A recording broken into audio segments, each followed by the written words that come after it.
हजारों हजारों वर्षों की तपस्या के बाद फल देने वाला भगवान महावीर स्वामी के समोसरण में महानुभाव। अगर ये घटना नहीं घटती मनोज जी बाकलीवाल जी, तो ये मंदिरों में मान स्तंभ बनना बंद हो जाते। मंदिर में प्रतिमा विराजमान मान स्तंभ में बंद कर देते। ये इतने ज्ञानी है, इतने ज्ञानी है, ये कहते उसका अभिषेक नहीं होगा तो पुण्य नहीं मिलेगा, उसका पूजा नहीं होगी तो पुण्य नहीं मिलेगा। अरे महानुभाव, सोना अगर कचड़े में भी चला जाए तो जब निकलता है तो 24 कैरेट का सोना ही कहलाता है। इसलिए भगवान चाहे पूजा हो चाहे ना हो, अभिषेक हो चाहे ना हो, वो पूजनीय है, वंदनीय है। और उनकी पूजा अर्चना तो महानुभाव देवता भी बिना द्रव्य के और बिना जल के कर लेते हैं। नंदीश्वर दीप, पंचमेरु दीप, कितने सारे अकृत्रिम कृत्रिम जिनालय हैं। इसलिए महानुभाव ये मान स्तंभ उस घटना का उद्घोष कर रहा है जहां एक व्यक्ति ब्राह्मण था, वो जैन भी नहीं था, उसके तीन भाई, 500 शिष्य, 1500, 3 लोग ब्राह्मण मत को मानने वाले थे।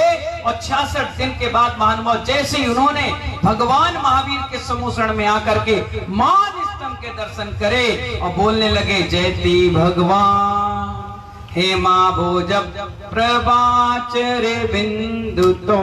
और मंत्र पढ़ते पढ़ते उन्होंने दीक्षा ली और भगवान के प्रथम गर्दर गौतम स्वामी गर्दर बने, मुनि दीक्षा ले ली। महानुभाव, इतना बड़ा प्रभाव सिर्फ एक मान स्तंभ का पड़ता है। और ये बगदा का जैन समाज कितना पुण्यशाली जीव है। जो व्यक्ति 50-25 किलोमीटर जाकर के दर्शन करने जाते थे, पूजन करने जाते थे, हमारी सुधीर दी की अनुकंपा हुई और उन्होंने जमीन दान करी। और उनकी धन पत्नी नगीना जी ने 25 लाख रुपए दिए और उनके भाई महेश चंद जी ने 21 लाख रुपए दिए और मंदिर की भूमिका बन गई। 3 दिन में शिलान्यास, अगले साल वेदी और शिखर का शिलान्यास। और अब मान स्तंभ पर 24 तीर्थंकर भगवान की वेदी का निर्माण होकर के शिलान्यास हो रहा है। कम समय में ज्यादा पुण्य कमाने का मकसद रख करके बगदा जैन समाज तैयार हुई। महानुभाव, शमशाबाद से लेकर के आप चले जाओ छिपी टेवला और एमडी जैन इंटर कॉलेज तक कहीं पर मान स्तंभ नहीं है। ये बहुत पुण्यात्मा जीव है यहाँ के रहने वाले, इतने भोले, इतने सहज रूप वाले हैं कि संत आ गए और मैंने चौके में कहा, बोलो शुद्धि मनोज भैया, तो कह रहा है शुद्धि। मैंने कहा फिर से बोलो, तो कह रहा है शुद्धि। उसकी माँ बोली, बोला मन शुद्धि, बोल तो दिया शुद्धि, कितनी बार बोले। मैंने कहा भैया इतना भोलापन सही नहीं है, जब तक तुम मन शुद्धि, वचन शुद्धि, काय शुद्धि, आहार जल शुद्ध नहीं बोलोगे, मैं आहार कैसे लूंगा। बोले ये बोलो ना, बोल देते मन शुद्धि, वचन शुद्धि, काय शुद्धि, आहार जल शुद्ध, ले लो फटाफट। मैंने कहा वाह, इतना भोलापन है, तभी तो यहाँ पर 24 तीर्थंकर भगवान ने आना पसंद किया है। अच्छे अच्छे मंदिर, 1-1 हजार घर की समाज है। छिपी टोला में एक मान स्तंभ नहीं है। कमला नगर में 1500 घर समाज है, सिर्फ एक शालीमार में मान स्तंभ है। नुनियाई जैसा कितना बड़ा नसिया क्षेत्र है, वहां पर एक मान स्तंभ है छोटा सा। महानुभाव, पूरे आगरा का सबसे बड़ा मान स्तंभ विराजमान होने वाला है। जैसे सोनागिर की पहाड़ी से मान स्तंभ दिखता है, ऐसे 5 किलोमीटर दूर से जब आप देखोगे तो 37 फुट ऊंचा एक साथ आदिनाथ भगवान से लेकर भगवान महावीर तक का ये समोसरण, विशाल समोसरण इस मंदिर के प्रांगण पे विराजमान हो रहा है। इस जगह का पुण्य तो नसीब बहुत तेज है। जब आप उस धरती पर जाओगे ना तो ऐसी सुगंध मार रही है धरती, ऐसी एनर्जी डिलीवर।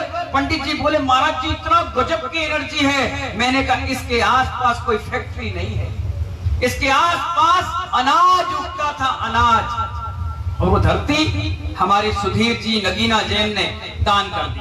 बोले मंदिर के लिए दान, मंदिर बन रहा इतने स्थान पे था। अनंत भाई कहने लगे नहीं थोड़ा बड़ा कर लो। उनके विचार में पता नहीं कैसे बड़ा करने का आया। मैं महावीर जयंती का जन कल्याण का कार्यक्रम कर रहा था, मुझसे कहने लगे बगदा चलना है। मैंने है कहाँ? बोली शमशाबाद रोड पर है, आप चलिए, आपके निमित्त से कुछ अच्छा काम हो जाएगा। मैं आओ दिखाना ताओ, ऐसी भीषण गर्मी में एक सांस में चलता चला आया और आकर के यहाँ बैठा। जैसी उस धरती पर खड़ा हुआ, मैंने कहा यहाँ पर 24 तीर्थंकर भगवान विराजमान हो गए। ये कहने लगे व्यवस्था ही नहीं है। मंदिर का काम रुका पड़ा है। मैंने कहा बेसन सागर जी महाराज या तो ओपनिंग करते हैं या क्लोजिंग करते हैं, इसके अलावा कुछ करते नहीं। गुरुजी से मैंने पूछा, गुरुजी मेरा जन्म किस लिए हुआ है? तो उन्होंने कहा बेटा तेरा इतिहास पढ़ने के लिए नहीं हुआ है, इतिहास लिखने के लिए हुआ है। और वो भी इतिहास बन गया, काम रुका पड़ा था। मैंने कदम रखे, मैंने कहा आज से अब आप किसके मंदिर का काम नहीं रुकेगा। आने वाले 5 महीने में भगवान चंदा प्रभु इस मंदिर पे विराजमान हो जाएगा। महानुभाव कैसी तीव्र गति से भावना बनी। 10 तारीख को बल्केश्वर में सर्वतोभद्र मंदिर का शिलान्यास करते ही मैं इसी भूमिका में आ गया और दिन प्रतिदिन लोगों को जोड़ता चला गया। इतने सारे लोग उसी भूमिका के बहुत बड़ी देन है और आज इतनी दूर दूर से लोग इस कार्यक्रम में सम्मिलित होने के लिए आए। कोई ग्वालियर से आया, कोई दिल्ली से आया, कोई शमशाबाद से आया, कोई आगरा के आसपास से आया। कितने सारे लोग अपना बिजी समय संडे के दिन आज अभी घर पे होते तो एसी में बैठी होती मोठिया जी की धर्मपत्नी, आराम से पेठा खा रही होती, दाल बाटी चूरमा खा रही होती, बच्चे पार्टी में घूम रहे होते, कोई कहीं जा रहा होता कहीं, लेकिन उनको ये मान स्तंभ का पुण्य खींच लाया कि नहीं कुछ अच्छा काम करके जाओ तो जीवन में मरने के बाद भी लोग तुम्हें याद करेंगे। आज स्वरूप चंद जी बाबूजी को आगरा का हर व्यक्ति, हर ईंट, हर मंदिर, हर मूर्ति पुकारती है कि बाबूजी के बगैर कोई मंदिर बनता नहीं था। सेक्टर 4 वाले भी आए तो मैंने कहा मंदिर बनाना है तो बोले पहले सुप्रीमो से बात करेंगे। मैंने कौन है सुप्रीमो? तो बोले मार्शन। मैंने कौन मार्शन? अरे आप नहीं जानते मार्शन को? मैं नहीं जानता। तो बोले ठीक है, लेकर आए। मैंने कहा बुजुर्ग सा व्यक्ति आकर बैठ गया अकेले। बोला हु आर यू? बोले मैं स्वरूप चंद मार्शन। मैंने कहा अच्छा। बोले मंदिर बनना है महाराज जी बनाइए और पूरा तन मन धन से मैं समर्पित रहूंगा। तो ऐसे लोग अब हमारी इस जिंदगी में वो चले गए, लेकिन आज दिगंबर संत भी उनका नाम लेकर उनको आशीर्वाद दे रहा है, कुछ अच्छा काम कर। हमारे बीच से भी ऐसे लोग हैं क्योंकि सुधीर जी और सुधीर जी की धर्मपत्नी नगीना जी आज हमारे बीच में है, अच्छा काम कर रही है। तो आने वाले हजारों साल तक जब तक चंदा प्रभु अपने समोषण के साथ विराजमान रहेंगे उनको आने वाली पीढ़ियां दर पीढ़ियां धन्यवाद देती रहेंगी। यहाँ आज 30 घर है, याद रखना, नोट कर लो।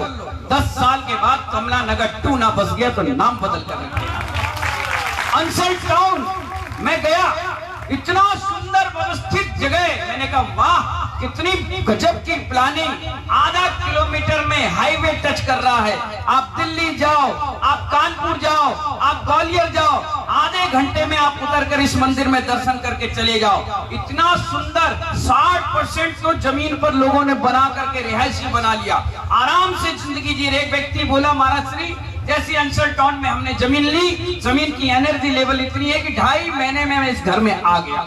सोचिए कितना पावरफुल जगह है। आने वाले समय में याद रख लेना, मेरी बातों को नोट कर लेना। 10 साल के बाद मैं फिर जब आऊंगा ना तो तुम कहोगे महाराज जी का प्लॉट दिला दो, यहाँ प्लॉट मिल नहीं रहा।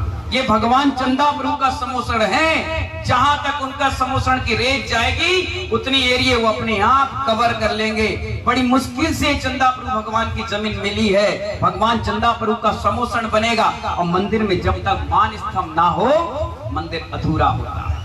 मान स्तंभ मंदिर का संपूर्ण व्यवस्थित कार्यक्रम होता है। इसलिए इस स्थान पर मैंने कदम भी नहीं रखा। उससे पहले अनंत बाबू मैसेज में सिर्फ मैसेज में ही 10 लोगों ने अपने पवित्र भाव बना लिए कि हमें भी एक भगवान विराजमान करना। हम सोच रहे थे ये, लेकिन राजू गोदा बोले ये वह कुछ नहीं चलेगा, 2-11 बोलो और काम खत्म करो। मैंने कहा अगर कम पड़ गए तो बोले मैं बैठा हूं, मैं करवाऊंगा। उन्होंने मैसेज भेजा, उनके चाचा ने बोला अरे राजू कहाँ विराजमान हो रहे भगवान? उन्हें बगदा में। बोले 2-11 में एक मेरे भी कर दो।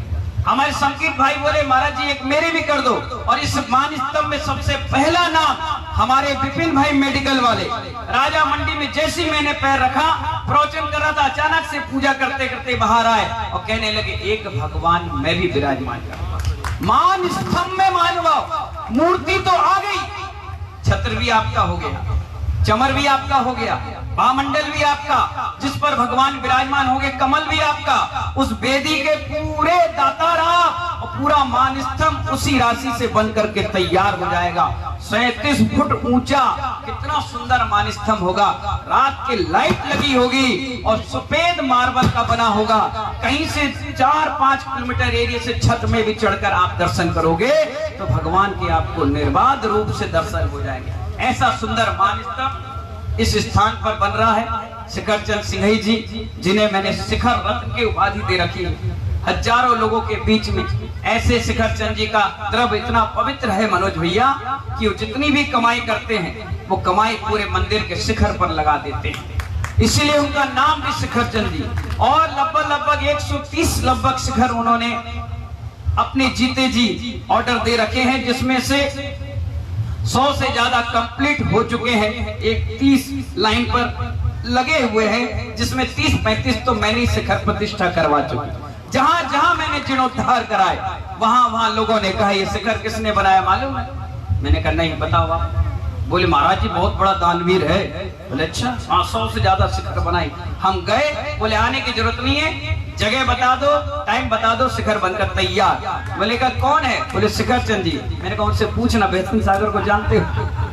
बोले बेसन सागर जी महाराज। अरे कराओ 2-2 साल 3-3 साल तक मंदिर के काम रुके रहे। मैं पहुंचा और मैंने उस काम को करा दिया। शायद मेरा जन्म ऐसे ही मंदिरों को बनाने के लिए हुआ है, ऐसे जीर्णोद्धार कराने के लिए हुआ है। 5 कमरे बनकर तैयार है, शिलापट लगा और आपका काम प्रारंभ। 5 कमरे अरहंत सिद्ध आचार्य उपाध्याय और साधु के नाम से है।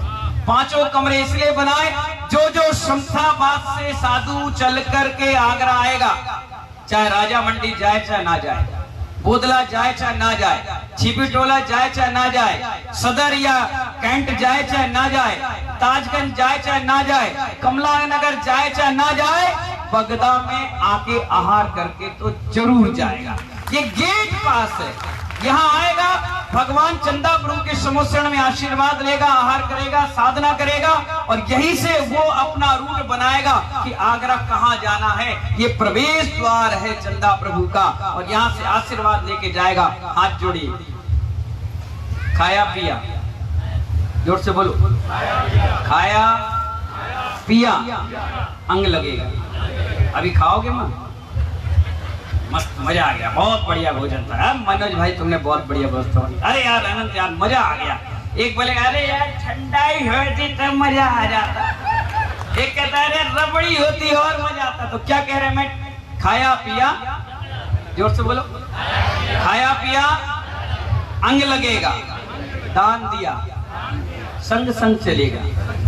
एक बार मूर्ति विराजमान की ना, ताजगंज की 500 साल पुरानी, नसिया की 1000 साल पुरानी, बरासों की 2550 वर्ष पुरानी। सोचिए जिसने विराजमान किए होंगे उसके 100 पीढ़ियां निकल गई। हमें 3 और 4 याद रहती है, उनकी 100 पीढ़ियां निकल गई और आज तक वो धन्यवाद दे रहे हैं कि वाह बहुत अच्छा काम किया। क्योंकि मंदिर टूट सकता है, वेदी बिखर सकती है, पत्थर उखड़ सकते हैं, जमीन इधर से उधर ले सकते हैं, लेकिन भगवान को कोई बदलने वाला आज तक नहीं हुआ। जैसे रखे हैं वैसे ही रहेंगे और उस भगवान का कभी जीर्णोद्धार भी नहीं होता। तो महानुभाव खाया पिया अंग लगेगा, जोर से बोलो। और जब तक नहीं बोलोगे वहां स्टॉल चालू नहीं होगा। बोलो जोर से, खाया पिया अंग लगेगा, दान दिया संग संग चलेगा और दान न दिया तो जंग लगेगा। जब सत्य साईं बाबा का कमरा खोला गया तो वहां चेक रखे थे 1 लाख 2 लाख 5 लाख के। उनको देखा खोल के लिफाफा तो उसमें क्या लग गए थे? दीमक। पेटियों में अलमारियों में पैसे रखे थे, जब निकाले तो आधे पैसे जंग लग गए। तो क्या कहा? खाया पिया अंग लगेगा, दान दिया संग संग चलेगा और दान ना दिया तो जंग लगेगा और ऐसे ही मर गए तो भुजंग बनेगा। क्या बनोगे? अगर सांप बनना हो तो अपने पैसे को रोज रात के देख करके सो जाना, मरोगे तो उसी में भुजंग बनोगे। छूने नहीं दोगे, भोग नहीं करने दोगे, खाने नहीं दोगे, न पीने दोगे और कहोगे बस बिल्कुल टच करने नहीं दोगे। इसलिए मैं आपको सही सीजन, मैंने अपने जीवन में सही बता रहा हूं, एक भी मूर्ति दान नहीं की, एक भी वेदी दान नहीं की, एक भी शिलान्यास नहीं किया, कोई शिखर नहीं बनाया, कोई पत्थर दान नहीं किया, 500 या 1000 की शिला भी दान नहीं की। मैंने गुरुजी से कहा, गुरुजी ऐसा क्या है कि मैंने दान पुण्य नहीं किया? बोले बेटा अगले भाव में तुम कुछ ना कुछ करके आए थे, इसलिए आज तुम्हें दान करने का नसीब नहीं मिला। अब आहार दान लो और इसे आहार दान से ज्ञान दान दो, इसलिए उपाध्याय परमेष्ठी तुम्हें बना दिया गया। अब इस ज्ञान दान से एक दिन केवल ज्ञान हो जाएगा, तुम भगवान बन जाओगे। यही मैं आपसे कहना चाहता हूँ, इतना दान कर लो, इतना दान कर लो कि महानुभाव किसी के सामने हाथ नहीं फैलाना पड़े, किसी से मांगना ना पड़े और अपना जीवन पवित्र बना लो। दान करते रहोगे तो आपका जल पवित्र बना रहेगा। मैं जैसे ही बगदा के लिए बिहार किया, राजा मंडी से, कर्मयोगी से, आपके छिपी टोला से, आपके राहुल विहार से कितने सारे 10 महानुभावों ने 2,11,000 रुपए में पूरा एक मंदिर भगवान का, एक जिनबिंब आदिनाथ से लेकर के महावीर भगवान तक विराजमान करने के भाव बना लिए। किसी ने कहा मेरे ये भगवान, मेरे ये भगवान। मैंने कहा बिल्कुल नहीं चलेंगे, अगर ऐसा कहोगे तो आपका पैसा आप ले जाओ। बोले फिर क्या करें? मैंने उनसे कहा एक काम करेंगे, पर्ची डालेंगे, जिस भगवान का लग तुम्हारे नाम से निकल गया समझना यही मेरे भगवान, यही मेरा लग, यही मेरे इष्ट। इससे ना तो मान कसाएगा, क्योंकि मान स्तंभ के लिए हम मान बना रहे हैं और इसमें भी हम मान कसा लाएंगे तो हमारा पैसा पूरा व्यर्थ। तो महानुभाव आज ज्यादा नहीं, कितने आदमी चाहिए हमें? 14। कितने? 12। 2 आ भी गए, बहुत बढ़िया काम किया। आप एक बार ताली बजा दीजिए। आधा दर्जन काम, 1 दर्जन काम तो ये निपट चुका, बिल्कुल फ्री बैठे हैं। और आधा 1 दर्जन काम और रह गया है, वो हम अमोहेश भाई से कहेंगे कि अब वो आगे की बागडोर संभाले, मनोज भाई बागडोर संभाले। देखिए पूरा पैकेज मिल रहा है। इसके बाद इस मंदिर में कोई प्रतिमा नहीं है और मंदिर तो आगरा में 1000 और बना लो, लेकिन किसी मंदिर में इतनी व्यवस्था नहीं है कि वह मान स्तंभ भी बन जाए। ये पहला ऐसा मंदिर है, अद्भुत मंदिर है चंदा प्रभु का, जिसमें आपको मान स्तंभ एक एक भगवान विराजमान करने को। कितने बड़े भगवान है मनोज भैया? जितना बड़ा मैं दिख रहा हूँ आपको, 17 इंच का, मतलब बैठे हुए, खड़े में नहीं, खड़े में तो 5.5 फुट का, 17 इंच के व्हाइट मार्बल के भगवान उस प्रांगण में विराजमान होंगे। और सुन लीजिए बड़े ध्यान से, आनंद भाई घोषणा कर दें हम। देखिए कमर कस के रहना। सुधीर भाई कहाँ है? अध्यक्ष जी ये बगल में है। मनोज भाई, प्रदीप जी, सुमन जी, संजय भाई, जो भी लोग हैं, आने वाली 12 नवंबर को, कितने नवंबर को? क्योंकि 12 का अंक मुझसे जुड़ा है, मेरा भी जन्म की तारीख 12 है। क्या सी है? 12 नवंबर से 17 नवंबर, जस्ट दीपावली के बाद भगवान चंदा प्रभु के मंदिर का पंचकनक प्रतिष्ठा महोत्सव होगा। और ये पंचकनक महानुभाव कहा जाता है, किसी शुभ मुहूर्त में पंचकनक के 6 दिन में एक भी भगवान का कल्याणक पड़ जाए तो सोने पे सुहागा होता है। लेकिन इस पंचकनक की डेट में 12 नवंबर से 17 नवंबर तो भगवान के कल्याणक आ रहे हैं। मैंने कहा डबल इस मंदिर का प्रभावना होगी, तो इसीलिए आपकी दी हुई राशि 12 नवंबर को प्रतिष्ठा होकर रख जाएगी, यानी 5 महीने में ही 5 गुना पुण्य आपको मिल जाएगा। जितने भी लोग यहाँ पर हैं वो अपने अपने मानसिकता बनाए। सबसे ज्यादा पुण्य का आश्रय भगवान को विराजमान करने का है। 17 इंच की प्रतिमा, सारा इंद्र परिकर सब आपका, आपको तो सिर्फ विराजमान करना है, हाथ लगाना है, सारी व्यवस्था आपकी बन जाएगी। ऐसी मंगल भावनाओं के साथ जय बोले चंदा प्रभु भगवान की। सिर्फ 6 मिनट है उमेश भाई, हर 30 सेकंड में एक नाम लेना है। एक नाम हमारे अजीत कुमार जी